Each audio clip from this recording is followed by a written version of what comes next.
performance e o título é Como Vencer a Compulsão por Doces.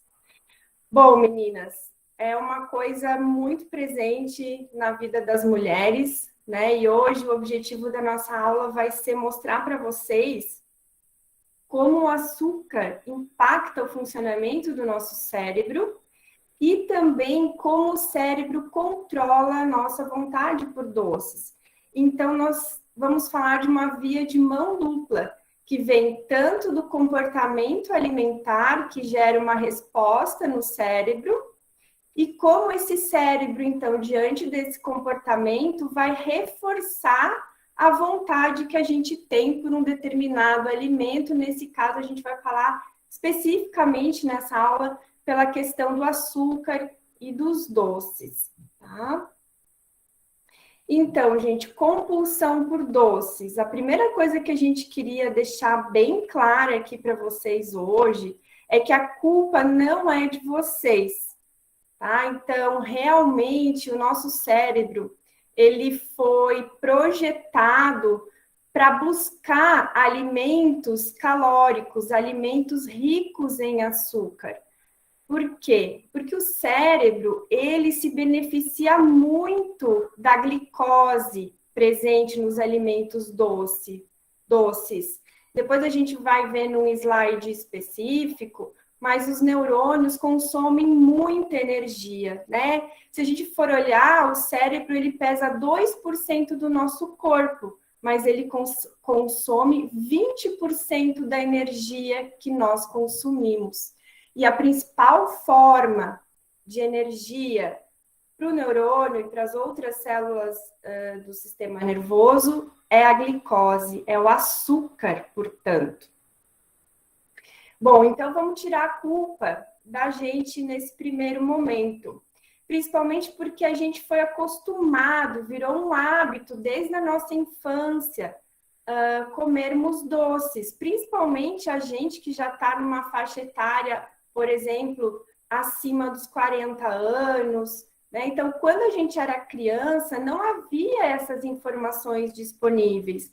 A gente não conhecia os impactos tão bem quanto a gente conhece hoje do açúcar, que o açúcar tem no funcionamento do cérebro, né? Então, a gente não pode culpar os nossos pais ou, enfim, a nossa família por ter nos apresentado talvez o doce tão cedo, porque realmente a neurociência, há um tempo atrás, não conhecia esse tipo de informação que a gente vai trazer para vocês hoje, né?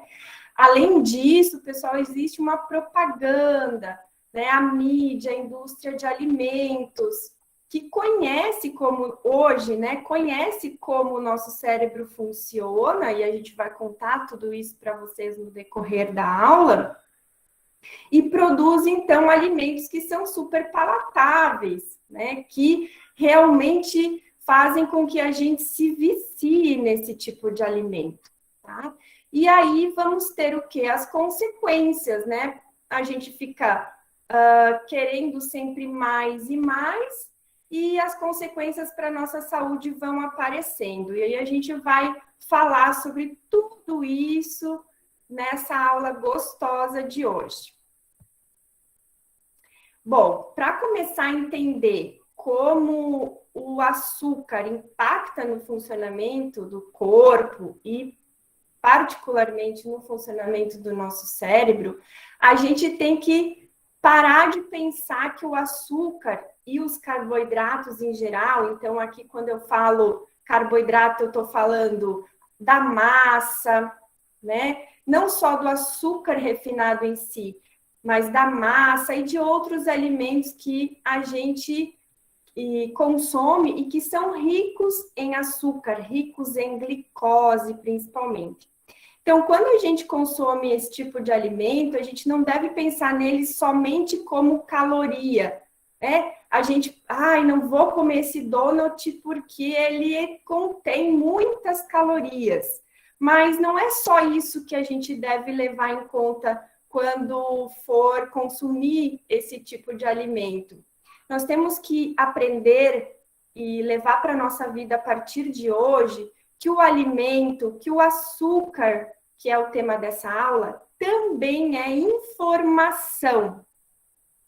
E nós vamos ver na sequência da aula que o alimento, que o açúcar, vai desencadear uma resposta no nosso corpo que envolve produção de hormônios e de neurotransmissores. Então, nós temos informação bioquímica contida no açúcar.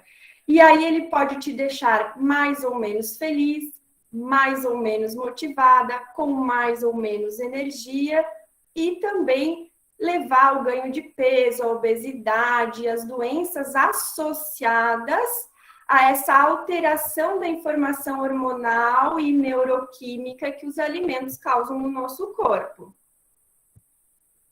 Então, vamos começar a entender essa alteração, essa informação que o açúcar, que os alimentos que contêm açúcar trazem para o nosso organismo, pensando nos hormônios. Então, primeiramente, eu vou falar dos hormônios e começando na situação antes de comer. Então, quando a gente está com muita fome, a gente produz lá no estômago um hormônio chamado grelina.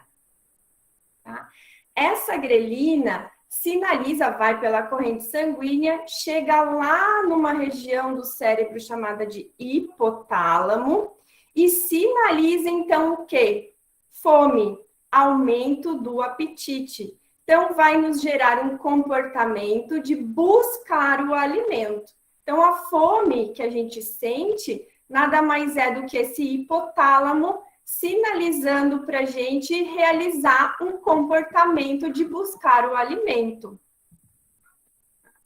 Quando a gente, então, já comeu, né, já ingeriu o alimento e ele foi digerido e absorvido para a corrente sanguínea, esse alimento açucarado vai levar ao aumento da nossa glicemia, que é nada mais do que o aumento da glicose no sangue.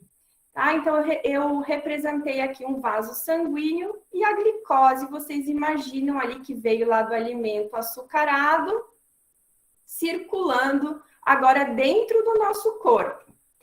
Esse aumento da glicose vai sinalizar aqui para o pâncreas, tá?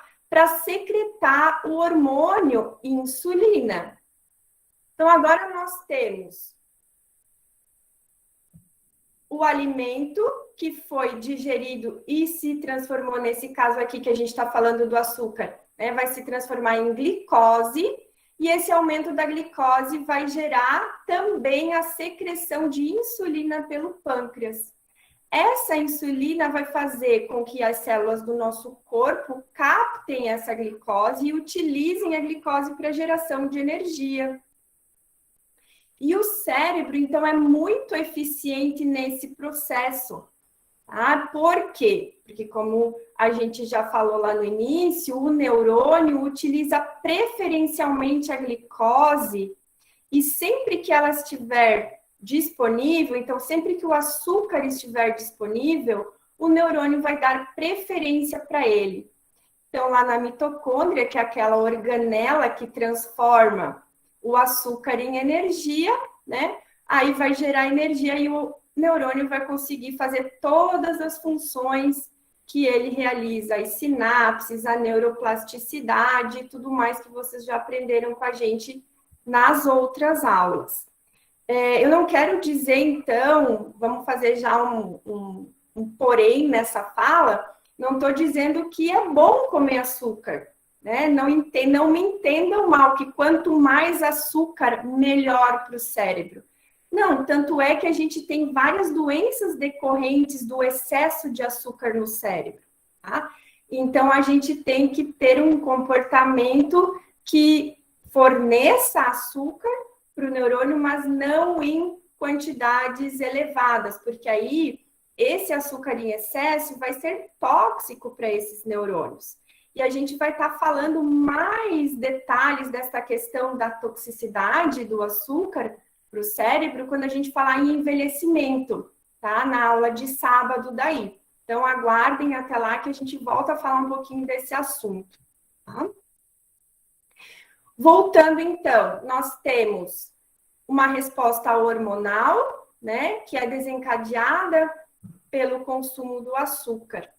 E então, Simone, por que a gente quer sempre comer mais e mais? Apesar do açúcar em excesso ser tóxico, como você falou, para os nossos tecidos em geral, inclusive para o cérebro, por que a gente deseja, né, comer sempre mais e mais, especificamente quando a gente fala em alimentos doces? Então, é o nosso papel hoje aqui, meu e da professora Fabiana, através da neurociência, explicar para vocês essa questão do porquê nós queremos sempre mais e mais. Bom, pode parecer contraditório, mas existem situações, meninas, que quando a gente come, a gente aumenta ainda mais a vontade de comer. Então, o esperado seria o quê? Comer e sentir saciedade, né? Diminuir o apetite e parar de comer. Mas existem certos alimentos que fazem a gente querer comer ainda mais. Ou seja, aumentam o nosso apetite ao invés de nos saciar. E esses alimentos, eles contêm na sua composição o açúcar na sua forma refinada. O que é o açúcar refinado? Aquele açúcar branquinho, por exemplo, que a gente utiliza, né, na cozinha para fazer os doces, para adoçar o chá, né, para adoçar o café. O que forma esse açúcar refinado? Ele é formado por essas duas essas duas substâncias aqui, que são a glicose e a frutose, tá? Frutose, pessoal, é o açúcar, o nome nos remete, né, ao açúcar das frutas, tá? Então, é o principal açúcar encontrado nas frutas. Mas, como eu falei, comida, alimento é informação para o nosso corpo, não é só caloria. Então, comer o açúcar da fruta é muito diferente de comer o açúcar de um alimento processado, que contém na sua composição principalmente o açúcar refinado. E eu vou falar por quê. Porque se a gente come o açúcar da fruta, então a gente come uma fruta doce, nós estamos comendo a frutose, mas em uma quantidade muito menor do que a quantidade de frutose que a gente encontra no açúcar refinado, tá? Além disso, quando a gente come o açúcar da fruta, nós estamos ingerindo juntamente com esse açúcar outras substâncias que são benéficas para o nosso organismo, como as vitaminas e as fibras, né? E as fibras são importantes para a diminuição do nosso apetite. Quando, então, a gente consome esse açúcar refinado, que contém um alto teor de frutose, essa frutose vai fazer o quê, pessoal? Aumentar a concentração e a liberação daquele hormônio grelina. Vocês lembram o que a grelina fazia? Aumentava o quê? O apetite. Então, olha só, vamos pegar essa parte aqui da nossa figura, do nosso slide. Quando a gente consome alimentos com alto teor de frutose, como, por exemplo, suco de caixinha, refrigerante, nós vamos consumir essa glicose que vai aumentar a grelina. E aí a gente vai ficar com mais vontade de comer, ou seja, comeu, mas não saciou. Aí a gente vai para onde? Para o round 2, né? Para a parte 2 da história aqui. Para conseguir, então, saciar essa fome que não passa, você vai comer uma sobremesa. E aí você vai comer um cupcake, por exemplo, que é também cheio de açúcar e cheio de frutose. Vocês estão vendo que vira um ciclo vicioso, tá? Ao passo que, quando a gente come um pratão, pode ser um pratão mesmo de comida de verdade, isso não acontece. Porque junto nesse pratão de comida de verdade, você vai ter carboidrato, arroz, o feijão, mas você vai ter junto ali fibra, você vai comer uma saladinha, uma fruta, uma carne junto. Então, essa informação ali, essa combinação de nutrientes de um prato de comida de verdade, vai diminuir a grelina, vai saciar. E, além disso, vai aumentar a leptina, que é o nosso hormônio da saciedade. Então, comer um prato de comida de verdade, né, mata a fome por isso, porque você tem informação nesse prato de comida, tá bom? Se ficou alguma dúvida aqui nessa questão, depois vocês retomam e a gente pode esclarecer melhor, tá? Porque eu sei que é uma coisa que tá mexendo aí na cabecinha de vocês. Bom, já vimos que o açúcar do alimento é informação hormonal, mas ele também é informação neuroquímica. E agora vocês vão entender por que nós adoramos tanto os alimentos doces.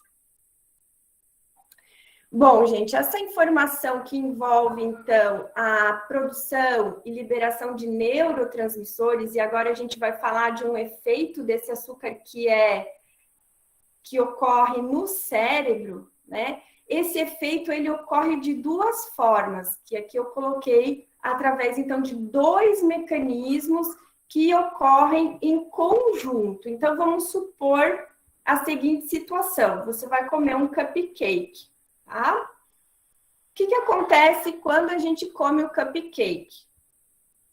Pensem aí com vocês. O que vocês sentem? Lembrem do que vocês sentem quando comem um cupcake.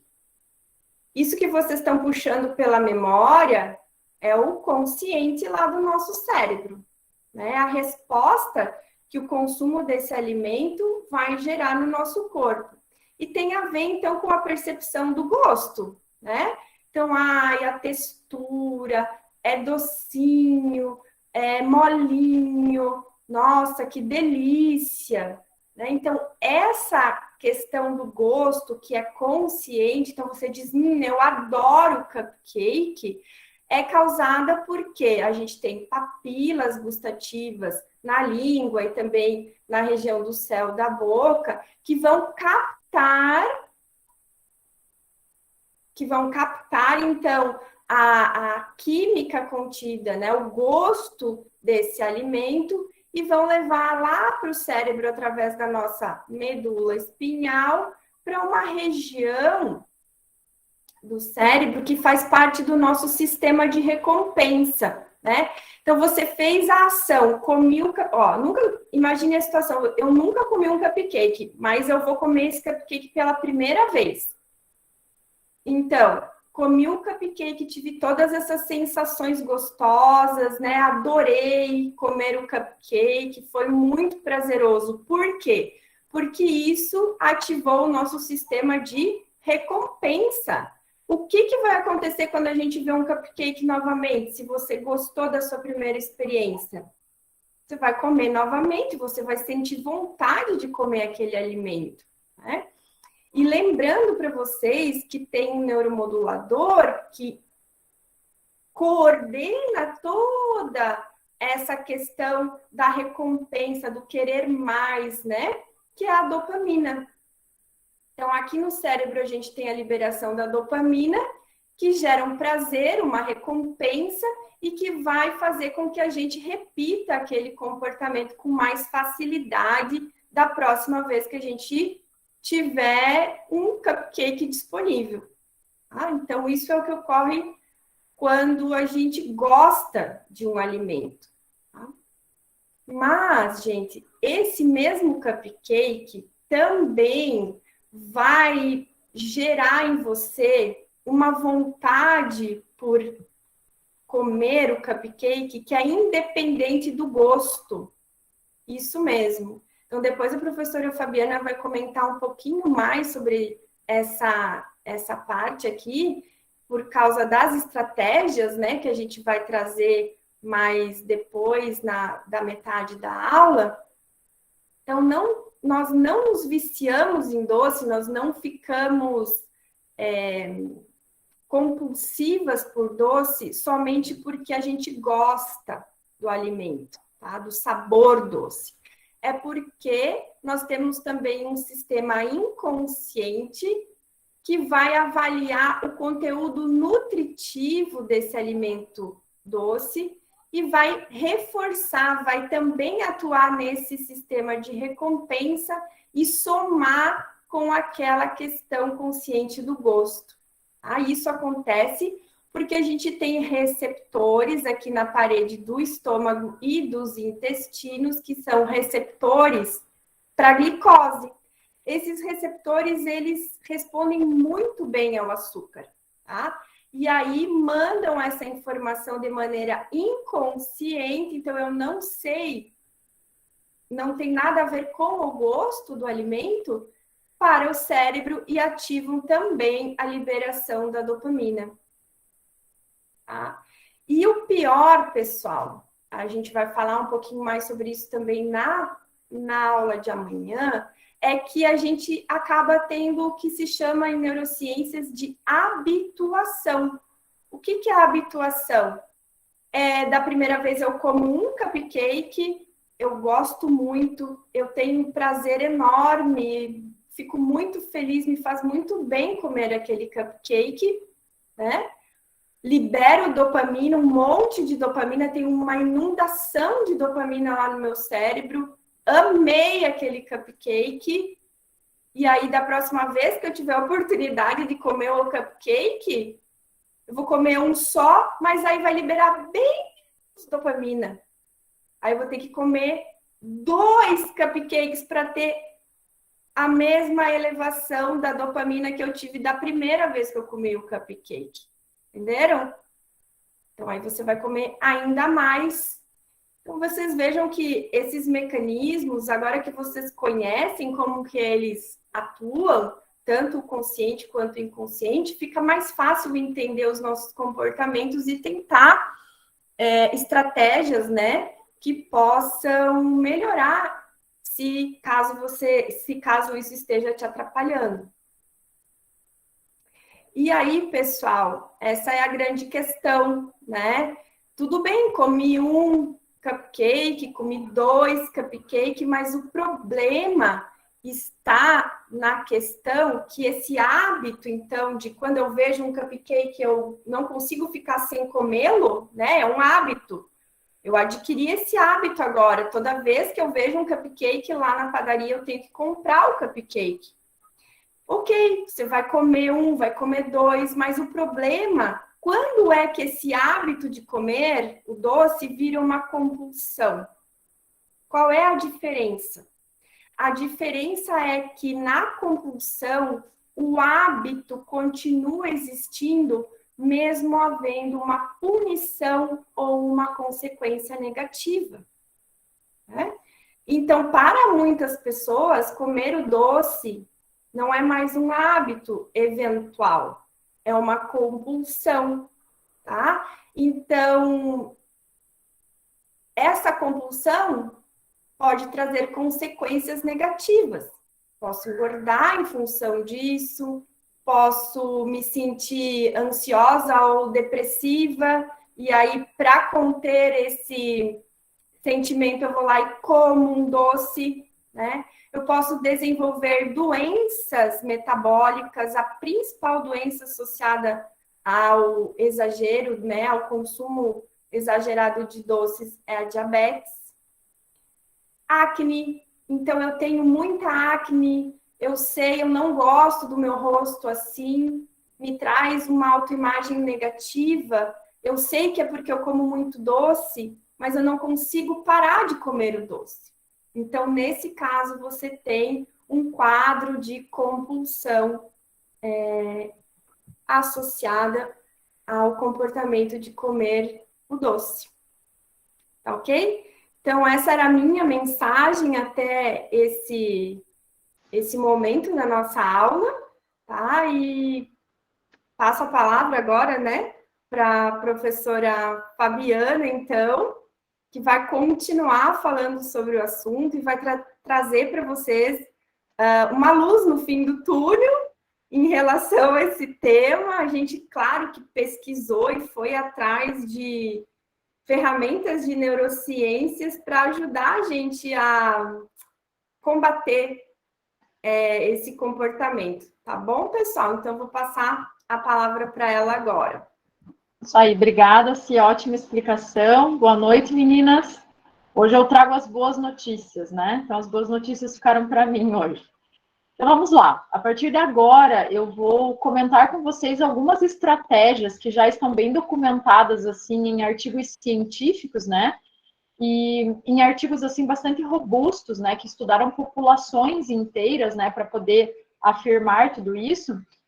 Que nós podemos utilizar para vencer a compulsão por doces.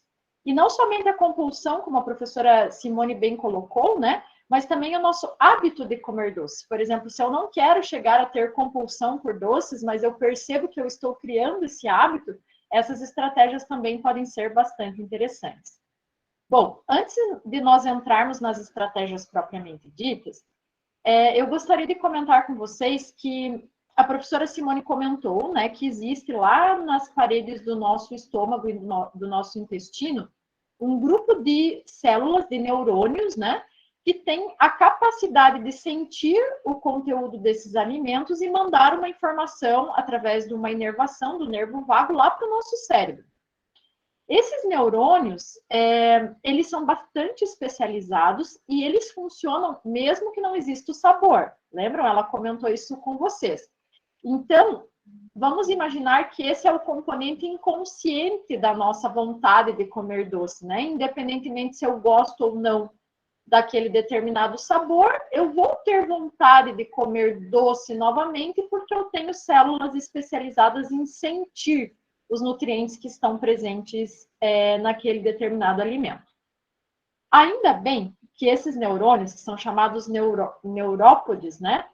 Eles são também sensíveis a outros dois tipos de substâncias. Então, essas células que eu representei aqui nessa figura por esse verdinho, elas são sensíveis a açúcar, então elas conseguem sentir muito facilmente o açúcar, mas elas também conseguem, captar informação quando eu tenho lá no meu estômago, intestino, aminoácidos, que são os precursores das proteínas, né?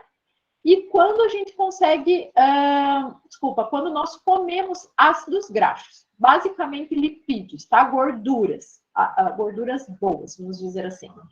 Então, essas células, elas têm uma capacidade de sentir essas três substâncias químicas.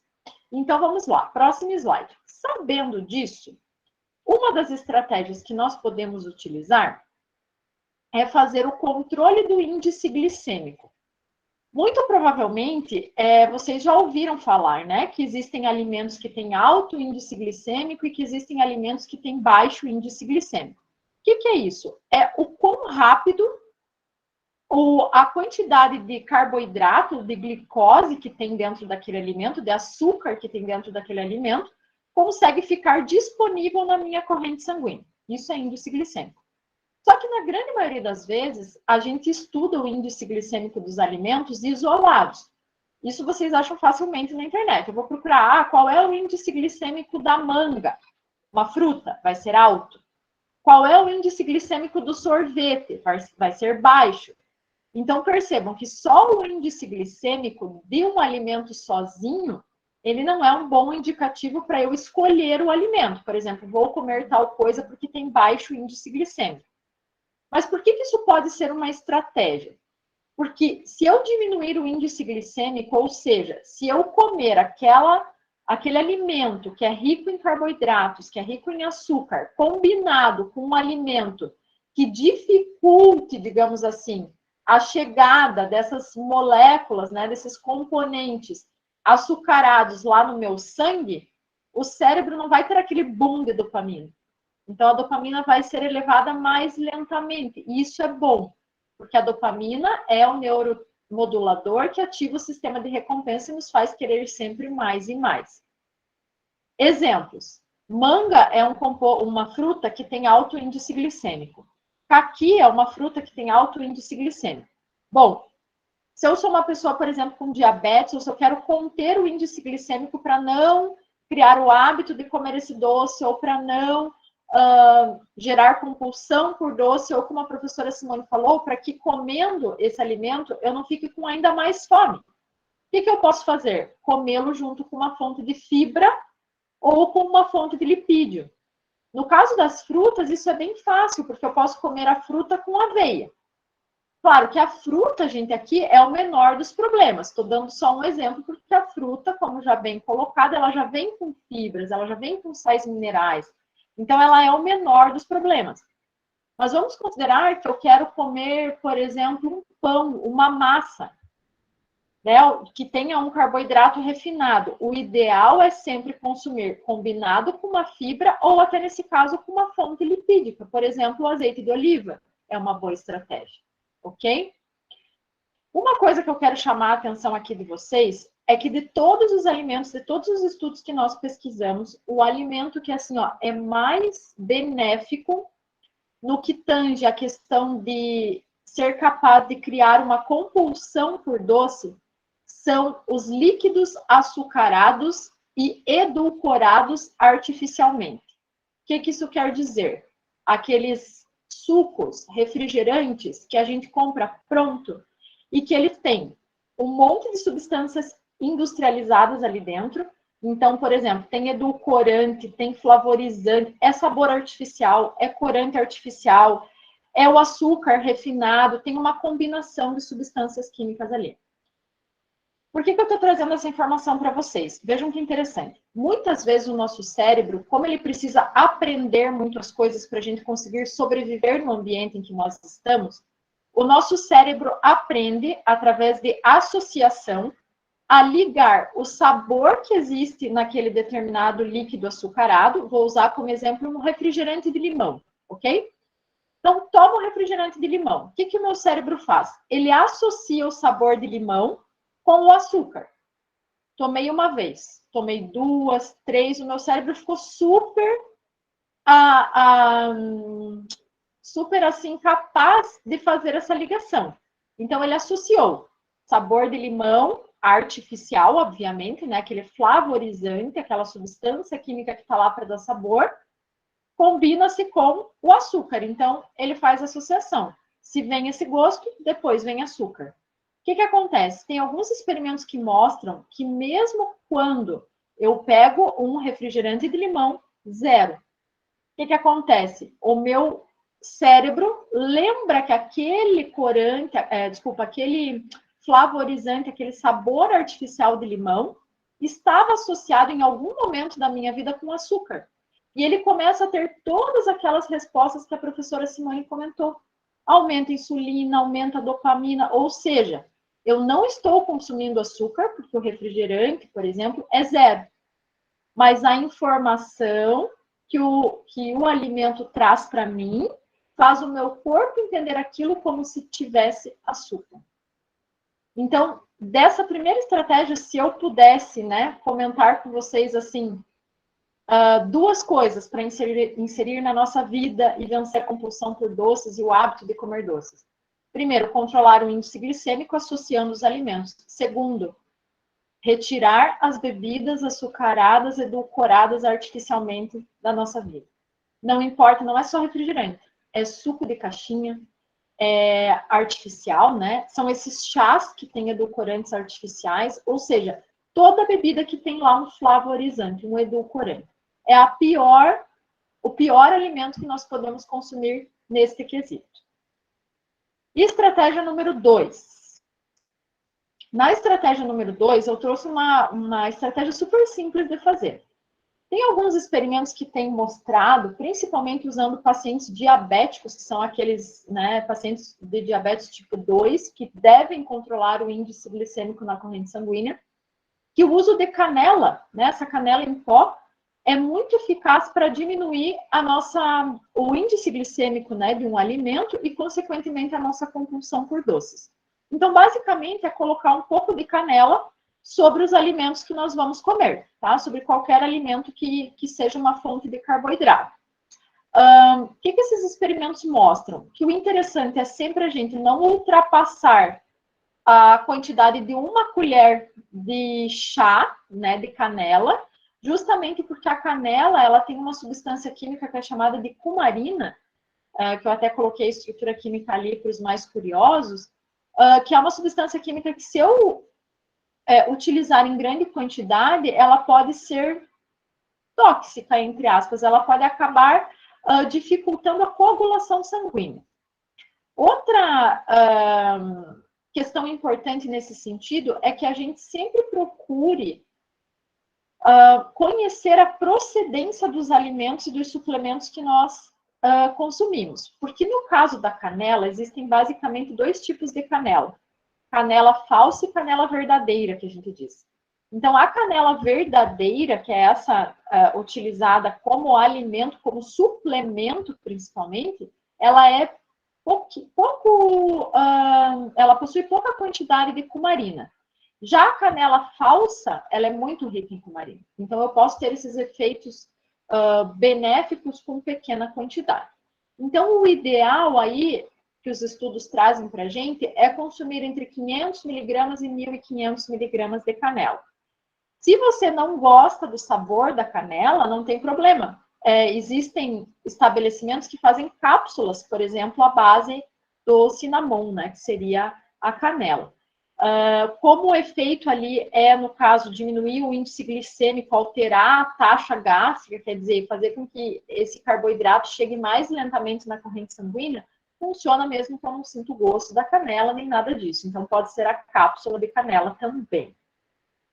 Estratégia número 3. Considerando, gente, lembra que lá no início da minha fala eu comentei com vocês que aquele neurônio que está lá na parede do nosso intestino e do nosso estômago, que é sensível a açúcar, ele é também sensível a 2 outras coisas. Ele é sensível a ácidos graxos, e é sensível a aminoácidos. Então, uma estratégia fantástica que tem sido bastante descrita nos estudos é a suplementação com ácido graxo do tipo ômega 3.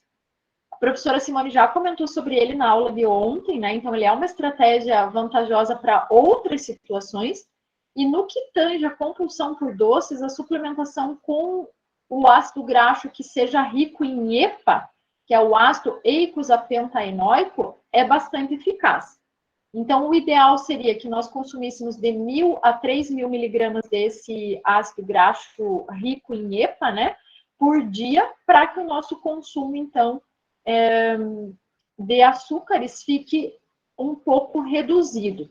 Por que isso acontece, gente? Vocês percebem que é uma estratégia de fazer com que aquela célula que está sentindo os nutrientes do nosso intestino e do estômago sejam capazes de captar os nutrientes de outra coisa que ele também é sensível, ácido graxo nesse caso, e aumentar os níveis de dopamina do cérebro, deixar o cérebro recompensado. Só que sem as consequências maléficas, né, que são trazidas pela compulsão por açúcar. Na mesma linha da estratégia 3, a estratégia número 4 também tem esse objetivo, driblar essa capacidade, né, daqueles neurônios sensíveis a sentirem só o açúcar. Então, eu vou dar para ele outra coisa que ele gosta de sentir, para que ele perceba essa informação e mande para o cérebro um sinal de pode liberar dopamina. E me sinto recompensada da mesma forma, né? Então, a quarta estratégia seria a suplementação com glutamina. Então, glutamina é um aminoácido bastante presente no nosso corpo, né? Faz parte da formação aí das proteínas. O que os estudos mostram? Que o ideal é consumir glutamina numa quantidade de 5.000 miligramas por dia. Posso dividir essa quantidade de glutamina, né? Então, os estudos fazem de forma muito simples. Glutamina, para quem não conhece, é um pozinho, né? É vendido na forma de pó. Você mistura ali num copo de água fria, né? E toma. Essa glutamina também vai mandar essa mensagem para o cérebro liberar a dopamina, só que sem, então, os efeitos deletérios aí do açúcar.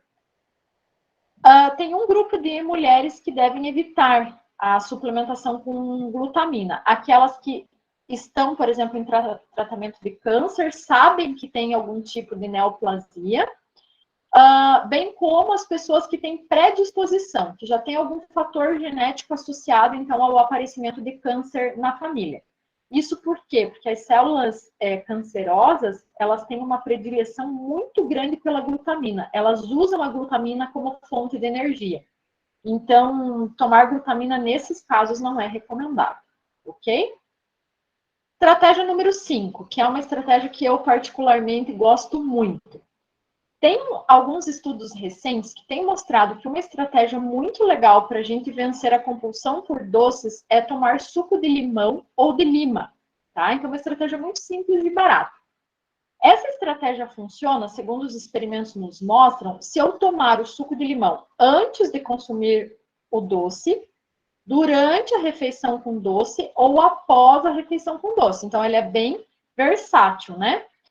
O que esses estudos mostram, né? Que o ácido e o sabor ácido ali do limão acaba alterando a forma, a percepção daquelas células, aqueles neurônios que são sensíveis ao açúcar, e alteram a resposta neural dele. Ou seja, de alguma forma que não se sabe muito bem, essas substâncias químicas ali presentes no limão acabam confundindo o neurônio sensível ao açúcar e ele manda uma informação alterada para o cérebro. Então, é como se essa comunicação entre o intestino e o estômago e o cérebro ficasse de alguma forma prejudicada, alterada. E eu não tenho mais aqueles picos de dopamina que vão acarretar em mais vontade de comer doce. Então, essa estratégia eu acho fantástica. Claro, né, gente? Suco de limão natural, né? Suco de limão, espreme o limão na água, obviamente sem açúcar, né? Duas coisas que eu gostaria de comentar nesse slide. Há um tempo atrás se disseminou muito aquela ideia assim de que água com limão ou suco de limão é bom para tomar em jejum por causa disso, daquilo. Tem que tomar, inclusive, cuidado com a água e limão em jejum, quando se acorda, por exemplo, de manhã, antes da primeira refeição, ou quem faz, né, períodos de jejum intermitente, porque o limão tem realmente essa capacidade de diminuir muito o índice glicêmico.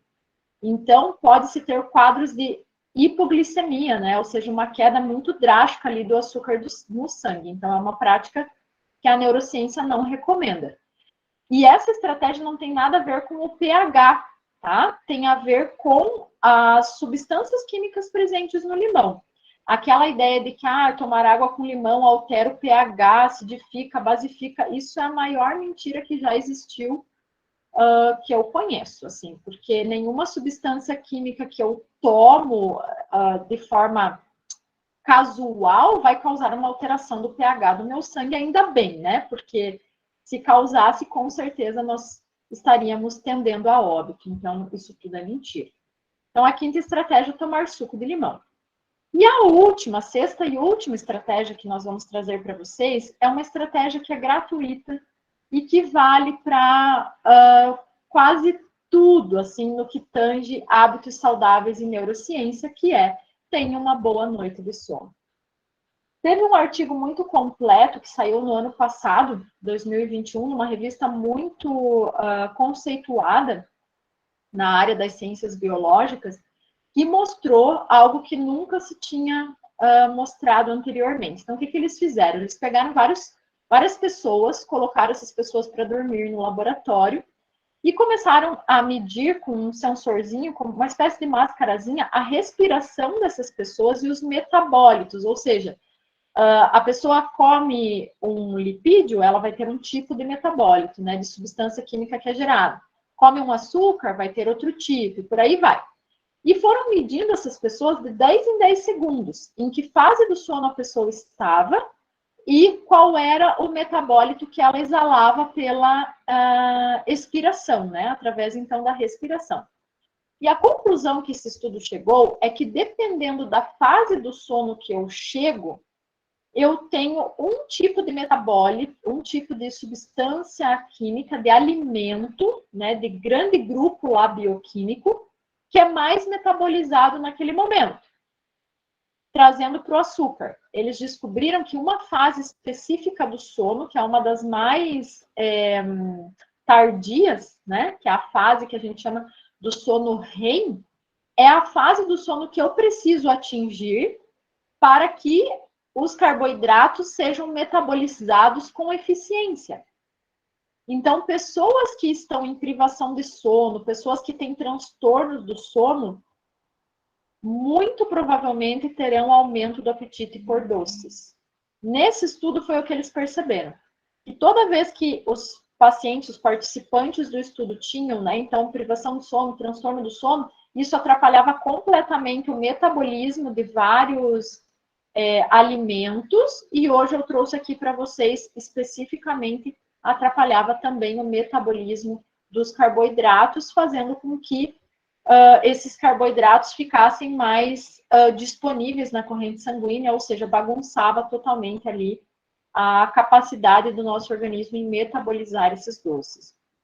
Outro ponto curioso, só a título de curiosidade, é que no caso de pacientes, né, que sofrem de transtorno de sono, privação de sono e principalmente a apneia do sono, eles notaram que esses pacientes geralmente ou desenvolvem obesidade ou algum tipo de transtorno metabólico associado à alimentação. Então vejam que interessante, uma noite de sono bem dormida, ela organiza o nosso metabolismo. Nem vou me ater a comentar sobre todas as outras coisas que uma boa noite de sono pode fazer, né? Mas para essa aula de hoje, eu acredito que essa estratégia, ela é, assim, fundamental. Tão fundamental que muitos pesquisadores já consideram que se eu não tiver uma boa noite de sono, todas as outras estratégias anteriores serão em vão.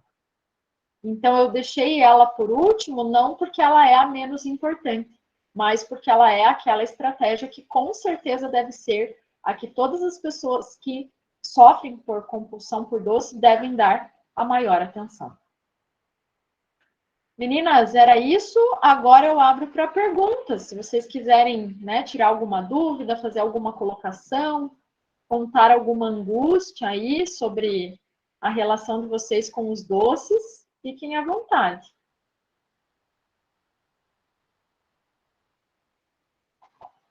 Enquanto isso, lembro que amanhã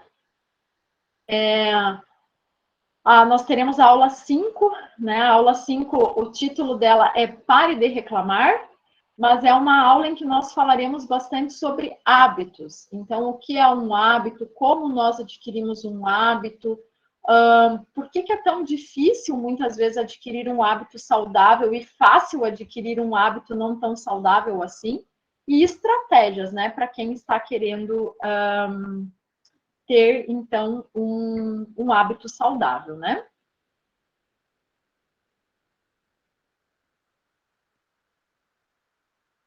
Perguntas, meninas? Tem uma aqui, a Bárbara, né? E quem toma remédio para dormir? Como fica essa estratégia? A estratégia do sono, você diz? Eu imagino que sim, né? Geralmente, quando você induz o teu sono através de um medicamento, né? Você já chega em todas as fases do sono. Então, digamos, essa estratégia já está ok para você. Entende? Então, provavelmente, todas as fases do sono já estão bem realizadas, né? O ideal, claro, que no decorrer da vida, com orientação médica, auxílio médico e tudo mais, esses remédios vão sendo substituídos, né, por outras estratégias para que a gente consiga ter a mesma qualidade de sono sem usar essa ferramenta, né? Mas, no caso, eu imagino que o que você quis questionar é se para a pessoa que toma, né, o medicamento ali, indutor de sono, essa última estratégia que é a do sono já está ok, ou se teria que fazer alguma coisa, né? E nesse caso, você já chega em todas as fases do sono, então estaria ok. Tem que usar as outras, né, estratégias. Mais alguém?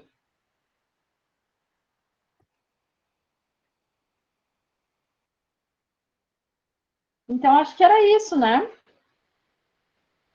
Agradecemos aí mais uma vez a presença de todas vocês E convidamos para que continuem conosco amanhã na aula 5, em que nós vamos entender, nós vamos ensinar vocês o porquê que vocês devem parar de reclamar e adquirir hábitos saudáveis a partir de então.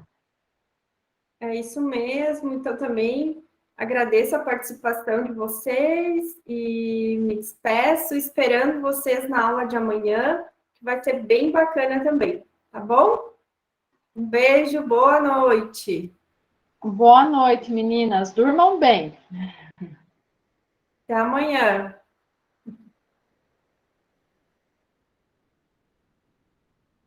Obrigada por estarem aqui no feriado com a gente.